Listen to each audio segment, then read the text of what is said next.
Hi fish friends, it's Miss Angie. Today's story is called The Easter Egg Farm. Miss Connie and I have a fun activity for you to do also after you've read this story. Okay, Pauline lived on Mrs. Pennywort's farm with 4 other hens. Each day Mrs. Pennywort collected the eggs. "Only 4 eggs again today?" she asked. "Somebody isn't doing her job. Are you all trying?" The hens clucked.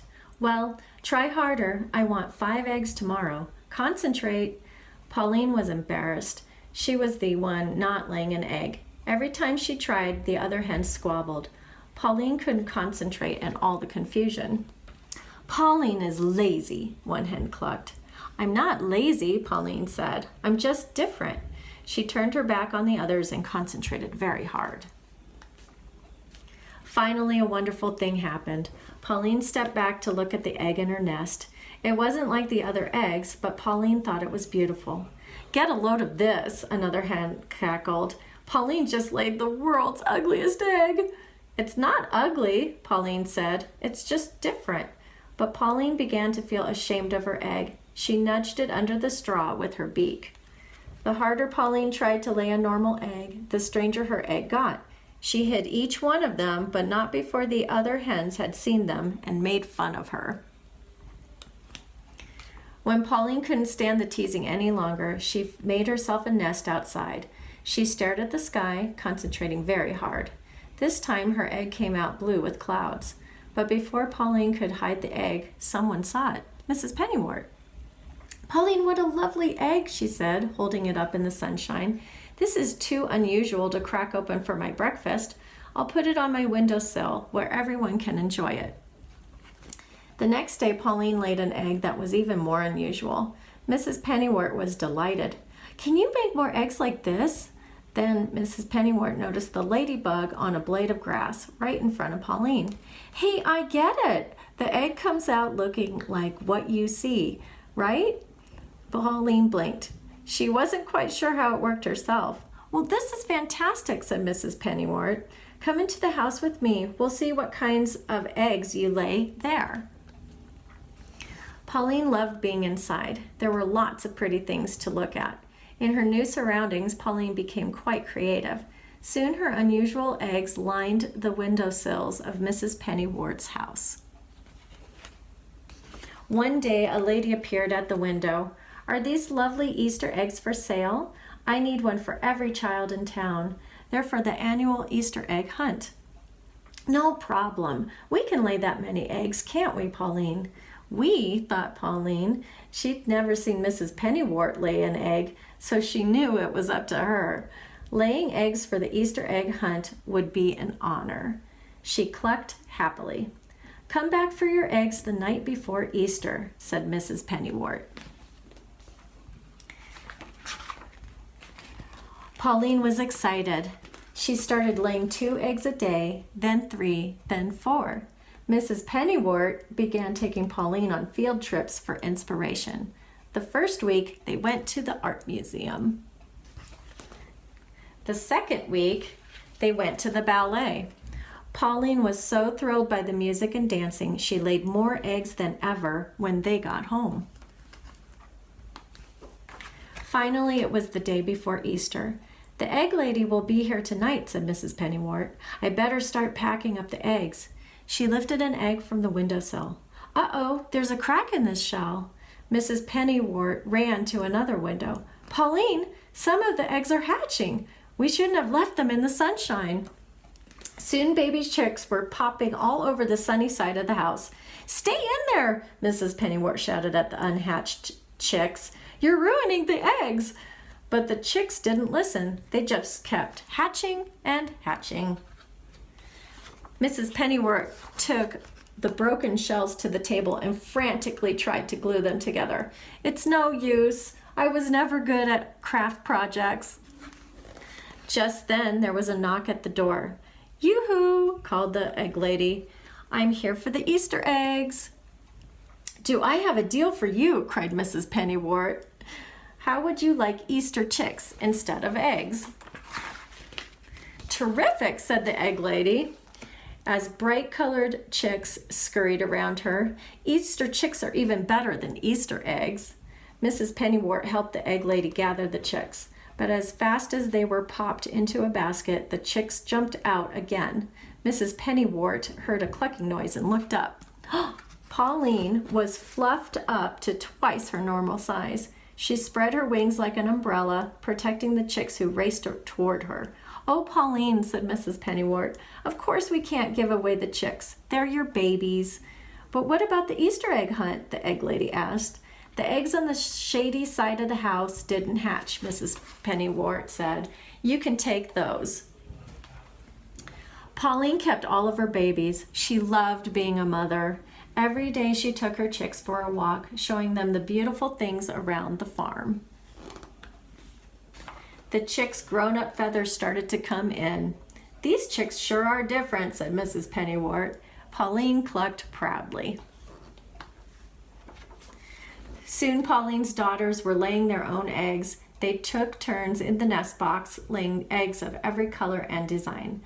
Children from miles around came to see the unusual eggs and chickens. Mrs. Pennywort's farm became known as the Easter Egg Farm. Pauline still lives on Easter Egg Farm, but she doesn't lay as many eggs as she used to. Now, whenever she feels an egg coming on, Pauline closes her eyes. She doesn't concentrate on anything, and then she lays a perfectly ordinary plain white egg, just to be different. I hope you enjoyed today's story, and I look forward to seeing what egg creations you guys come up with next time. Bye!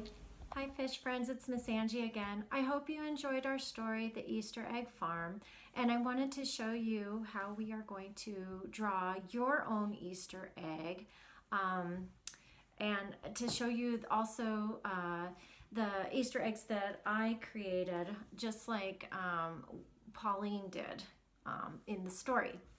So as you might remember, Pauline, whenever she looked at something and she concentrated really hard, that's the egg that she laid. So for example, in the story, she was looking at the pretty sky and the clouds, and she concentrated really hard, and she created an egg that was a cloud egg. And then she also created or laid a ladybug egg. So those are some ideas that you can also draw yourself, or Miss Angie, I looked around in my office and outside my window, and I saw things that inspired me. So I wanted to show you some of those pictures, and I'll bring my camera closer.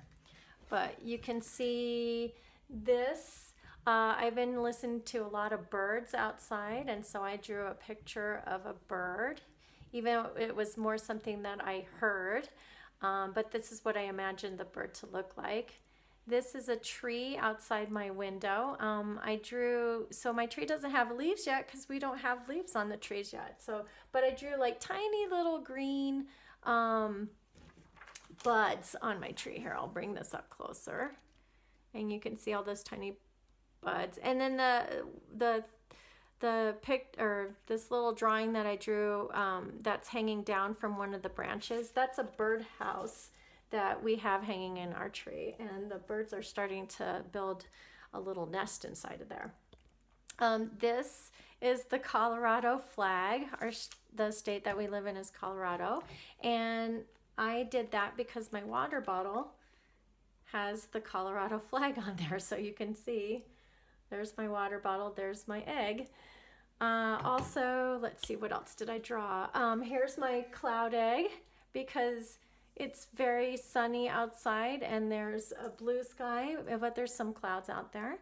And the last egg that I drew was this pretty flower egg, and it's because I was trying to copy my notebook here. So I used some of the same colors and I drew my own version of flowers. So yeah, so anyway, I had fun doing it, and I wanted to show you how I drew my own egg. So I'm going to tilt my camera here just so that you can see a little bit better. And so what I did is first I took a pencil and I drew my shape of an egg first, and you can tell it's an oval there, an oval shape. And then I'm going to take a black marker and I'm going to trace around my pencil so that I can get a nice egg oval shape. And you notice I'm going a little slow. I'm not going super fast. There you go. I'm just taking my time, right? I'm concentrating. And there's my egg. And then once I have my egg all drawn, I can take my markers. Let's see if I can adjust this here so you can see my egg photo. There we go.